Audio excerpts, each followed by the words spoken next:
You've been betrayed, maybe by a friend, maybe by family, maybe by your own knees when you needed them most. Welcome to Life After 60, where betrayal isn't a possibility, it's practically a rite of passage. By this age, betrayal isn't even shocking anymore. It's just another thing you survive, like bad wallpaper choices or a grandchild who still hasn't called you back. You might think betrayal is the villain of your story. You might think healing means getting an apology, making peace, or winning the moral high ground. But what if healing isn't about winning? What if it's about refusing to stay broken? Today we're borrowing a page, no, an entire chapter, from someone who knows a thing or two about betrayal, scandal, and public humiliation, Donald J. Trump. Now, this isn't about politics. This is about mindset, about refusing to let betrayal be the final word in your story. Love him or loathe him, Trump has a gift. Getting knocked down and somehow standing back up, louder, brasher, and weirder than ever. And there's deep Buddhist wisdom hidden in that kind of resilience. Wisdom every elder deserves to know. Because if you're still breathing, if your heart's still pumping, and your soul still aches a little, then you're not done yet. Let's talk about 6 Trump-inspired, Buddhist-approved ways to turn betrayal into something no one expects from you anymore. Victory, peace, and maybe even a laugh or two. Part 1. Accept betrayal without needing an apology. You're not going to get the apology. Let's start there and save you a few more decades of disappointment. Waiting for an apology from some people is like waiting for a snake to knit you a sweater. It's not going to happen. And even if it did, you wouldn't trust the stitching. Donald Trump, love him or hate him, never waits for apologies. In 2024, after being fined over $350 million for alleged fraud, he didn't get on TV, hang his head, and say, "I'm sorry, I made some mistakes." Nope, he shrugged, called it all a scam, filed an appeal, and kept campaigning as if he were the homecoming king. And while that might seem delusional to some, there's actually a strange kind of wisdom there. He doesn't hand over his peace of mind to the people trying to break him. The Buddha said, "Holding on to anger is like drinking poison and expecting the other person to die. Expecting an apology that never comes is the same thing. A slow, bitter sip you keep taking every morning. And here's the truth psychologists know, especially about aging. The older you get, the more sacred your emotional energy becomes. You realize you can't afford to waste it on people who aren't even thinking about you." I once knew an elderly woman named Ruth, sharp as a tack, even at 88. She told me that 40 years ago, her sister had betrayed her over a family inheritance. And for decades, Ruth carried that wound like a badge of honor and a heavy stone. But one morning, after a small stroke shook her life, Ruth looked out the window and said, "I think today's a good day to stop being angry." No apology ever came. No justice arrived on a silver platter. But Ruth smiled more that year than she had in the last 20 combined. That's the real victory. Not getting them to admit they were wrong, but deciding you don't need the admission to be free. Because when you keep waiting for someone else's apology to heal you, you're putting your soul in their unreliable hands. And frankly, their hands weren't steady enough to hold your trust in the first place. Let them live in their little story. You live in your freedom. The best revenge isn't getting an apology, it's not needing one. Part 2. Use detachment to rise above drama. Drama is delicious when you're young and bored, but after 60, drama is just another form of acid reflux. It keeps you up at night, it burns in your chest, and frankly, it's not worth the menu price. Donald Trump, for better or worse, is a master of detachment from public drama. In 2024, while facing an avalanche of lawsuits and accusations, he didn't seem crushed. He didn't curl up in bed with a pint of ice cream and a playlist called Betrayal Ballads. He showed up at rallies, threw out his catchphrases, and acted like the chaos wasn't even touching him. And that's a kind of emotional insulation we could all stand to learn. Buddhism teaches this too. The art of non-attachment doesn't mean you don't care. It means you stop clinging to every fire that demands your attention. It's realizing that you don't have to attend every fight you're invited to. Most battles aren't worth the bruises. Psychologists call it selective engagement, the wisdom to know which battles to walk away from. And when you're older, the smartest thing you can do for your heart, your health, and your sanity is to master the fine art of the slow, smiling exit. I once knew a man named George, a retired teacher in his 70s. George used to say, "When the gossip train pulls into the station, I wave, but I don't buy a ticket." At every family gathering, there'd be some fresh drama. Who was marrying who? Who was divorcing who? Who forgot whose birthday? And George? He'd sip his lemonade, smile, and go feed the birds. The Buddha would have loved George, because he wasn't cold, he wasn't numb, he just didn't mistake noise for meaning anymore. Drama will keep trying to climb into your lap. It will beg for your attention like an old, ugly dog that smells a little too much like regret. You don't have to pet it.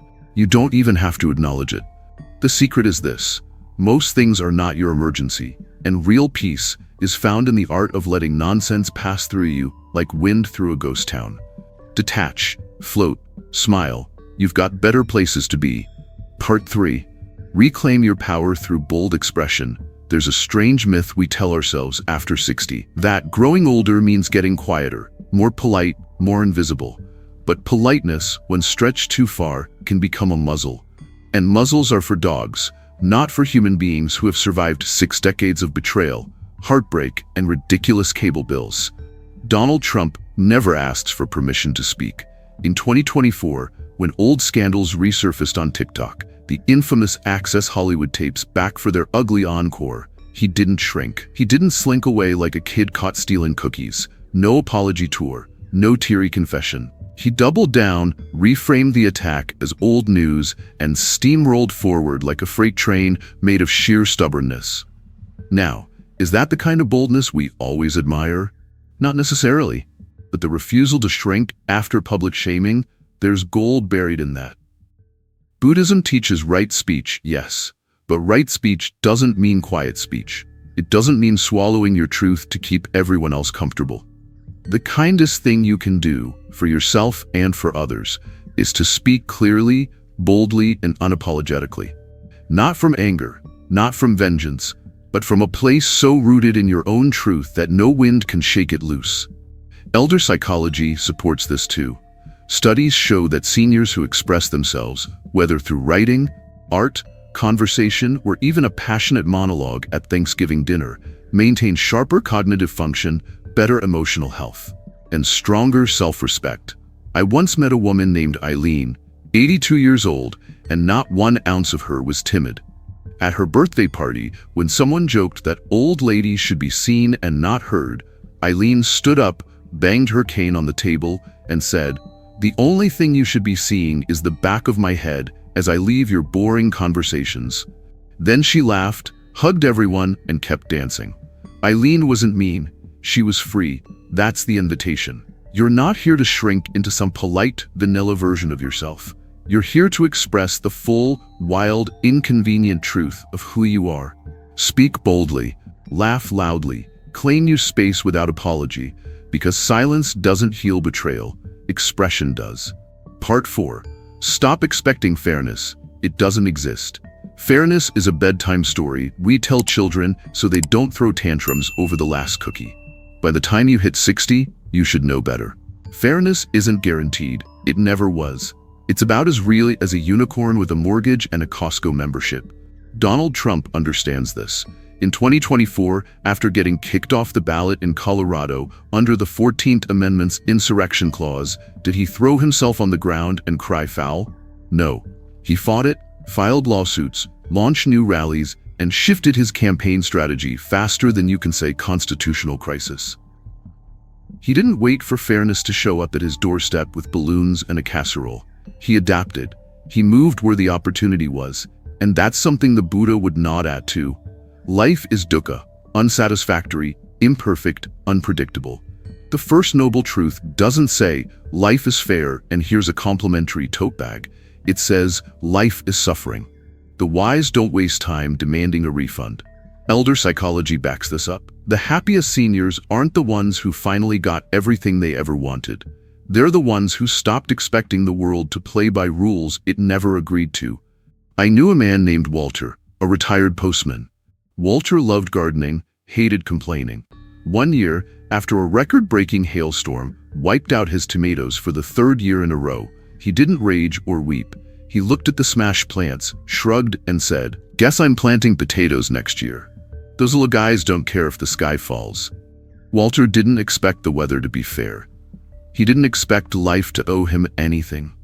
He pivoted, and in that pivot, he kept his peace. Here's the secret they don't tell you. Expecting fairness drains your spirit. Adapting preserves it. Fairness is a mirage. Resilience is the real oasis. So stop waiting for apologies. Stop waiting for recognition. Stop waiting for life to be just. It won't be. And that's not a tragedy. It's an invitation. An invitation to be tougher than the storm, wiser than the injustice, and freer than anyone who's still stuck screaming at the sky. Part 5. Make betrayal a teacher, not a wound. Everyone loves the idea of healing. Nobody likes the part where you have to rip the old bandages off and look at the wound. The truth is, betrayal leaves scars. You can either carry those scars around like proof of how the world did you wrong, or you can turn them into something useful, something that grows. Donald Trump, for all his flaws, is a master at this. In 2024, after facing a mountain of criticism for his controversial stances on Ukraine and Russia, he didn't collapse under the weight of public opinion. He spun it. He doubled down on America first and turned the criticism into a rallying cry for his supporters. Pain became propaganda. Betrayal became fuel. And while you don't need to turn your life into a political movement, you can learn this. Pain can be fertilizer. If you stop worshiping your wounds and start using them to nourish something bigger than your hurt. The Buddha taught that suffering is inevitable, but clinging to suffering is optional. Pain is a guest. It's what you serve it that decides whether it stays for tea or burns your whole house down. In elderly psychology, there's a fascinating pattern. The seniors who thrive into their 70s, 80s, and beyond aren't the ones who had the easiest lives. They're the ones who stopped letting old injuries run the show. I once met a man named Harold at a senior center. Harold had been cheated out of his business by his best friend at 52. Lost everything: money, pride, reputation. For a few years, he walked around like a ghost, bitter and hollow. But one morning, he said he woke up and thought, "Well, I guess I'm still breathing. Might as well do something useful." Harold started teaching woodworking to kids, built benches for public parks. He said every plank of wood he carved was a little less anger, a little more forgiveness. Harold didn't erase the betrayal, he repurposed it. And that's your choice too. You can walk around polishing your pain like a precious jewel, or you can throw it into the soil of your new life and watch what grows. Betrayal doesn't have to be the gravestone of your spirit. It can be the compost that feeds your future, if you're brave enough to dig. 6. Create a new story where you're not the victim. There's a dangerous comfort in being the victim. It gives you an identity. It gives you a story. It gives you an excuse to stay exactly where you are. But here's the ugly truth. Victimhood might feel powerful for a while. Eventually, it rots from the inside out. Donald Trump knows something about this.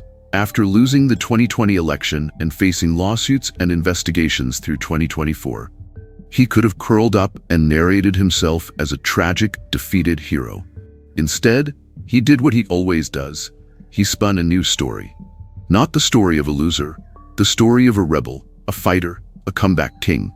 Whether you believe it or not doesn't even matter, because he believed it, and that belief became his fuel. In Buddhism, your identity is a house of cards.